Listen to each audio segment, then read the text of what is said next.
Okay, for the first film we have up tonight was released January 17th, 1996, From Dusk Till Dawn. So, directed by Robert Rodriguez, screenplay by Quentin Tarantino, starring Harvey Keitel, George Clooney, Quentin Tarantino, Juliette Lewis, Cheech Marin, Fred Williamson, and Salma Hayek, and Danny Trejo. He's not in the official list, but he was in there and he was badass. Not to mention Tom Savini and his appearance as Sex Machine, probably the greatest role ever created. And he proves it too. And he does prove it, yes. And of course, the plot summary for anybody who has not seen this, although I doubt none of y'all, or doubt no one has not seen it. Did I say that right? Oh, I don't know. No one has not seen it. I have no idea. Fucking words. But for anybody who has not seen From Dusk Till Dawn, the original one, the story revolves around a couple of bank robbers who are on the run from the authorities, trying to get to Mexico to meet up with their contacts, and they are told to lay low until they can get picked up at this bar in the middle of like nowhere on the border called the Titty Twister, which turns out to be the hangout of a massive cult of vampires. So, and obviously, shit gets wild, as Eugene likes to say, but shit really does. Shit hits the fucking fan. But what the fuck do you expect with Rodriguez and Tarantino on the fucking? I know.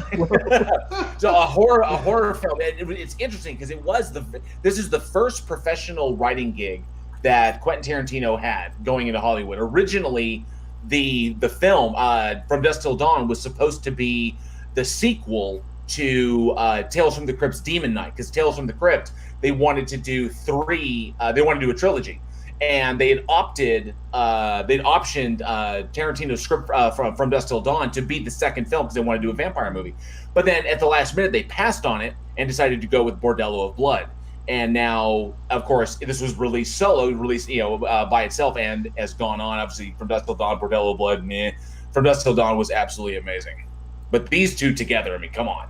It's like, okay, so I love Tarantino movies. I think I'd probably say he's probably one of my top favorite directors ever. It's just watching. I remember seeing a bunch of like Grindhouse stuff, and when I saw like Planet Terror, when the later stuff that he did, I was like, okay, I got to go back, and I went back and I've watched like pretty much all of his movies.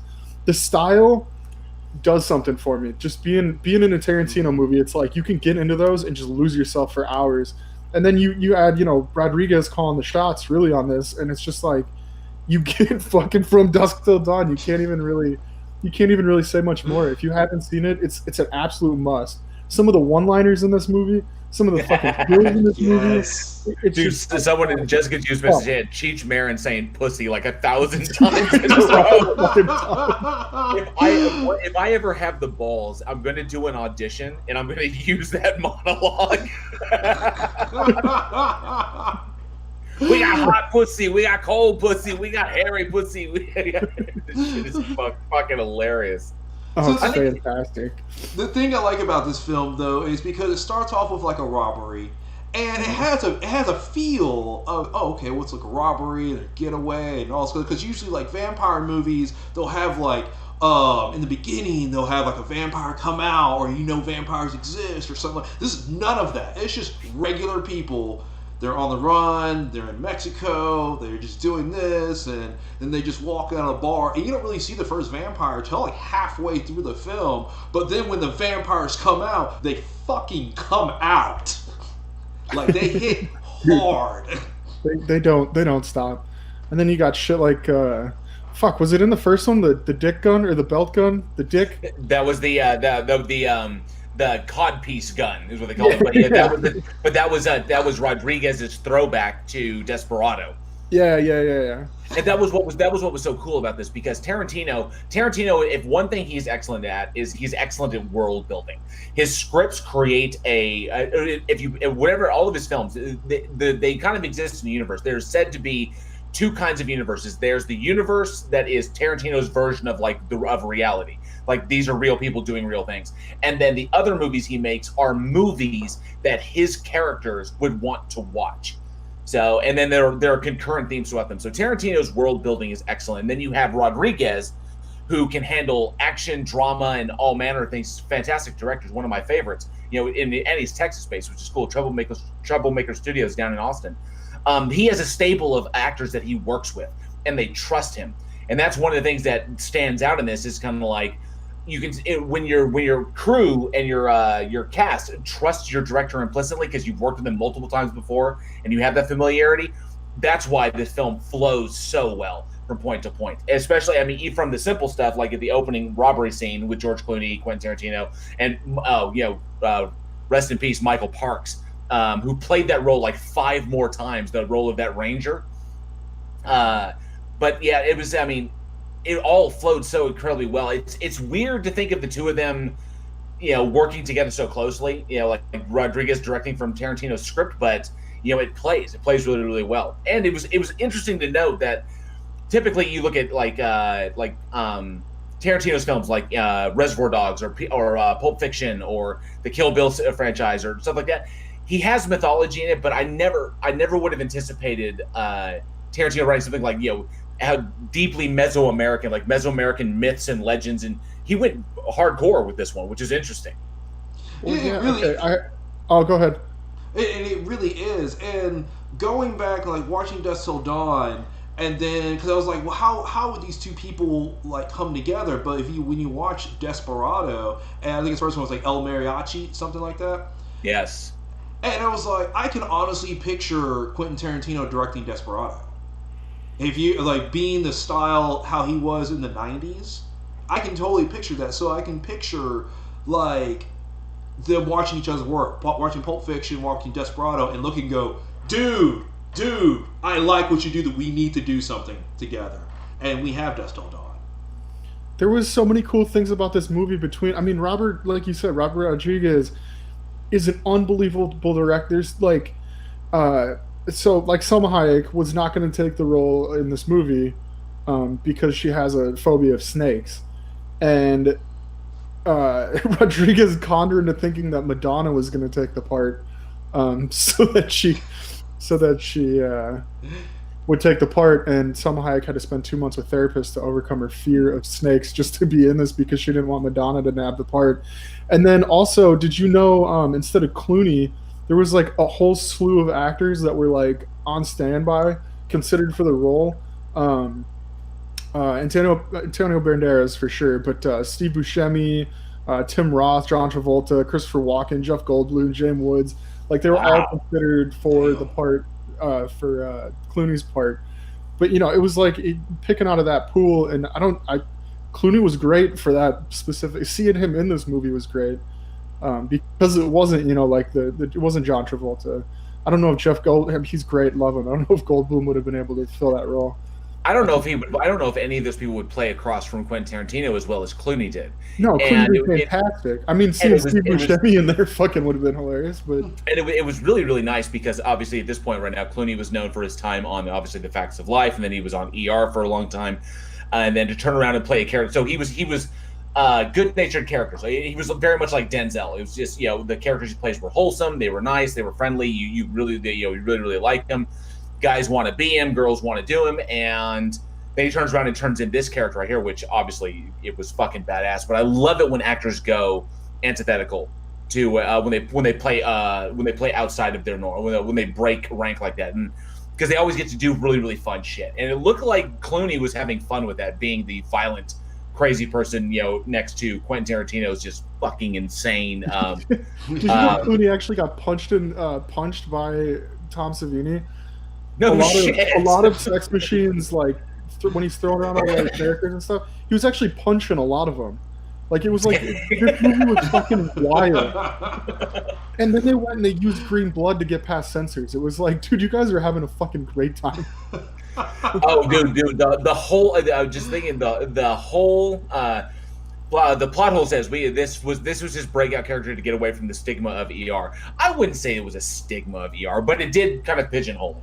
And I just don't think, unlike actors like Patrick Stewart, who 7 years playing Captain Picard, he will always be Captain Picard. But we have seen Patrick Stewart in other movies like Conspiracy Theory, Green Room, where he has broken that mold. But he has the talent to do that. I'm not sitting here knocking George Clooney. George Clooney is very, very talented, but he's not Patrick Stewart talented. So he would probably need something really extreme to break away from that. But that was a good character. It was a good show.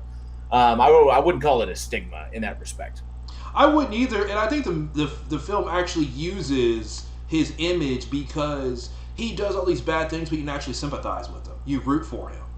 Yeah, we do end up rooting for the Gecko brothers. Then of course when Richie gets smoked, which is good because as good as Tarantino can write, I don't think he's that great of an actor. He's good in small doses, like 4 Rooms. His little segment in 4 Rooms when he's explaining the bet and he's dropping the money, and Tim Roth is just kind of like, that was a good scene. Like Quentin Tarantino can have his moment and then he can go away. But when he tries to do extended long-term characters, it comes off as just kind of hollow and kind of wooden. That's just my opinion. I've never thought much of him as an actor, but as a director and a writer, I thought he's really strong. Oh, I mean, that's his hands down special. Yeah, I like his little tidbits, and I thought that's one of the things that made him so famous, is because he had the little tidbits like in Pulp Fiction, yes, with the dead storage, and then I love his little section in Django. That it's just blown up. I love how you silenced that with that one word in there. Yeah, his role as Jimmy is good, but he was always secondary to everybody else in the room. So he was secondary to Sam Jackson, secondary to John Travolta, and secondary to Harvey Keitel. When Keitel showed up, was Mr. Wolf. So, and he always was kind of reactionary to everything that was going on. So I like Tarantino in small doses. Clooney carried the film extremely, very, very well, and it's just a lot of fun. You can tell that they're enjoying themselves on the picture itself. I dug that it wasn't your stereotypical vampires. There's snake themes. It's Mesoamerican, so it's more in line with kind of like the shapeshifter idea, which I thought was kind of cool because it wasn't your prototypical. Man Devil says, "LOL, dead storage." Yeah, we know what he really meant. We know what he was really saying. But I love the breakaway because Tarantino can always tends to bring something a little bit new to it, and I just dug the visual nature of it and the concept that the bar is actually sitting on top of an old Aztec temple, which is pretty cool. Yeah, I do like the stream. There we go. Do what, Alex? I said I think I got removed from the stream. I just got put you back in. I don't know why I just cut you off for a second. What's okay? I mean, it's either a void or it's Alex. I mean, it's interchangeable. Wow. What the fuck? Oh, God, I'm out. All right. Marshneesa says, I feel Tarantino breaks the hypnotic spell of the movie when he's in the scenes. Not a gifted actor. Nah, he really isn't. He's good as a plot jeep. Get Tarantino in the jeep and he just drives the plot from point A to point B. He carries it along, and he works well as that, which is pretty good. But yeah, I thought the vampires in this were cool. I love the snake theme of them. Rodriguez, I don't know if either of you get a chance to see the TV series, the From Dusk Till Dawn TV series that Rodriguez put out. Yep. Okay, so like the first season was like the first movie, and then 2 and 3 carried on after that. And Richie didn't die, Richie carried on, but whatever like this. And Rodriguez took it more into the mythology of it, with the concept of the snakes and the shapeshifters. They were kind of like vampiric, but they were snake based. Which is kind of interesting. But I like that was all Tarantino's creation. I really, really dug that. And I thought it was smart and kind of a breakaway from the norm. We need new depictions of our classic monsters, and we don't get them very, very often. 30 Days of Night. It was a good one on vampires. Warm Bodies was a good one on zombies. So on and so forth. Yeah, Warm Bodies was good. It was good.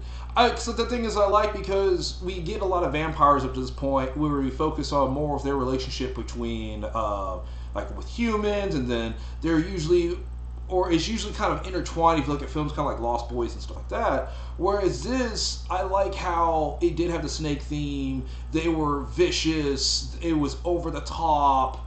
Still kind of had a grindhouse Deadites kind of feel to it when the guys playing the body guitar and stuff and like rocking out and everything.